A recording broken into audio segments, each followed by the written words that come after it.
Rus generalin günlüklerinde Cafer Ağa. Rus general, Amilahvari'nin 93 Harbi esnasında tuttuğu günlüklerde, Redkan aşireti lideri Cafer Ağa'ya dair dikkat çeken ayrıntılar yer alır. Araştırmacı yazar İsmet Konak, Rus general Amilahvari'nin günlüklerinde yer alan Cafer Ağa'nın hikayesine dair araştırmayı köşesine taşıdı. Yazıya göre, Rus General Amilahvari, 93 Harbi olarak bilinen 1877 ila 1878 Osmanlı-Rus Savaşı'nda Rus cihetinde görev aldı.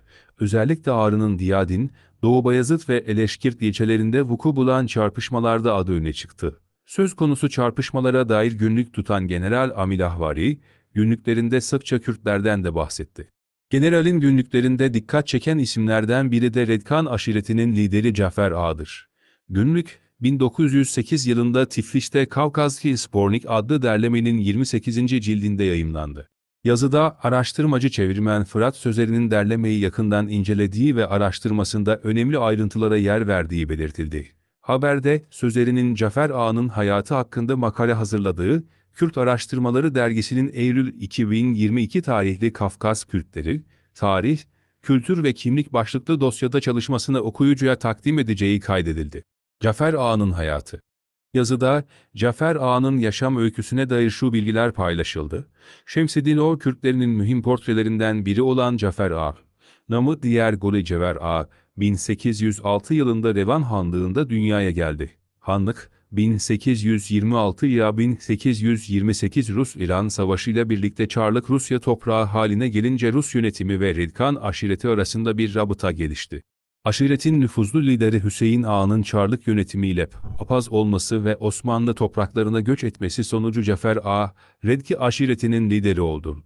Rus ordusunda generalliğe kadar yükseldi. Çarlık Sarayı ile yakın münasebetler geliştirdi. Kırım Savaşı ve 93 Harbi'nde Rus ordusunun safında yer aldı. 93 Harbi esnasında artık yaşı ilerlemiş ve ömrünün son günleri yaklaşmıştı. Bu günleri yakından gözlemleyen General Amilahvari, 7 Mart 1877 tarihli günlüğünde şöyle yazıyor. Sağlık durumuna bakmak için Cafer Ağa'nın yanına gittim. 80 yaşındaki adam şiddetli ateşten perişan oldu ve çok zayıfladı. Doktorlarımıza güveni olmasa da ona bir doktor çağırtmasını salık verdim. Kabul etti. Bizzat kendim Dobrov'un yanına giderek onu hastanın yanına getirdim. Detaylı ve dikkatli bir muayeneden sonra doktor bana hastanın nabzının çok zayıf olduğunu söyledi. Doktor Madeira öneriyor. Rus Doktor Dobrov, Cafer Ağa'nın iyileşmesi için ilginç bir madde önerdi. Maddenin adıydı. Yani Portekiz'e bağlı adalarında üretilen üst bir şarap. Tabii bu şarap Çarlık kentlerinde temin edilebiliyordu. Konu şarap olunca mütedeyyin kişiliğiyle bilinen Cafer Ağa tereddüt içinde kaldı. Devamında Amilahvari şöyle yazmaktadır. Cafer Ağa tutkulu bir Müslüman olarak başlangıçta son tavsiyeye uymak istemediyse de ikna etmeyi başardım. Şeriatımız tüm katılığına rağmen, sadece en zorunlu halde ilaç olarak şarap almamıza izin veriyor dedi. O zorunlu an gelmişti. Cafer Ağa bir şekilde acı çekmemek için doktorun tavsiyesine uymak zorundaydı. Lakin şüpheci bir tutum içindeydi. İlaca yeterince güvenmiyordu. Bu haklı kuruntu, Amilahvari'nin dikkatli gözlerinden kaçmıyordu. General, Cafer Ağa'nın ruh halini şöyle tasvir ediyor. Bu esnada kararsızlığını ve şüphesini ifade etmesinden karışımı önce benim içmemi istediği anlaşılıyordu. Hasta olduğum zamanlarda dahi hiçbir ilaca dayanamazsam da zavallı hastayı sakinleştirmem gerekiyordu. Bu yüzden ilacı içtim. Sonra ihtiyarın yüzü mutlu bir güvenle parladı ve her iki ilacı da aldı.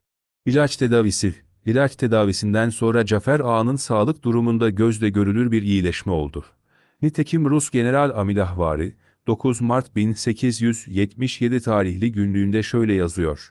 Bugün Müslümanların yeni yılı vesilesiyle yerel hanları ziyaret ettim. Ziyaretlerim bittikten sonra sağlık durumunu öğrenmek için Cafer Ağa'ya uğradım. Biraz daha iyiydi. Ölümü, Cafer Ağa'nın tüm çabalarına rağmen ölüm. Onun peşini inatçı bir kara bulut gibi takip etmişti. Ne yaptıysa o bulutun yağmurundan kendini kurtaramadı. Tarihler 11 Mart 1877'yi gösterdiğinde hayata gözlerini yumdu. Amilahvari, 14 Mart 1877 tarihli günlüğünde Cafer Ağa'nın ölümünü şöyle betimlemektedir. Markara'dan Dernone'yi yanıma alarak, gece Evcilyar'a döndüm, zavallı Cafer Ağa'nın ölümüyle ilgili üzücü haberi orada aldım. Servetinin büyük kısmını yoksullara dağıttığı ve herkesin onun için çok üzüldüğü söyleniyor. Amilahvari'nin günlükleri için Nihat önerin. Redkanlılar isimli kitabına bakınız. Kitabın sipariş linki kanalımızda videonun açıklama kısmında.